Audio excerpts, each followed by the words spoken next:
Petrobras anunciou nesta semana o reajuste de 7% nos preços da gasolina e para esse tema, especialmente pela política de preços de combustíveis que será aquela ocasião. E há uma grande preocupação do setor sucroenergético de que isso volte a acontecer.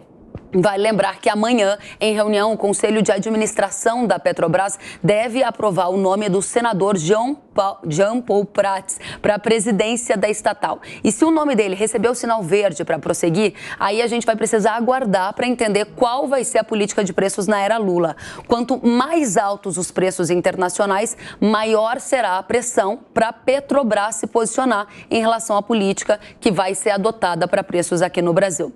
Além dos impactos que isso gera na área de etanol, como eu mencionei aqui, o diesel é um dos insumos mais importantes na formação de custos do setor agropecuário. Ou seja, importa muito para o agro a condução da política de preços de combustíveis que será adotada pela Petrobras. Nesse momento, Tiago e todos que nos acompanham, a gente vai ter que esperar mais um pouquinho para ver o que vem pela frente. E ver o que o governo vai sinalizar. Kellen Severo, nosso comentarista de agro, bom feriado, apesar de estarmos aqui trabalhando, né? Obrigada a você também e a todos que nos assistem. Até.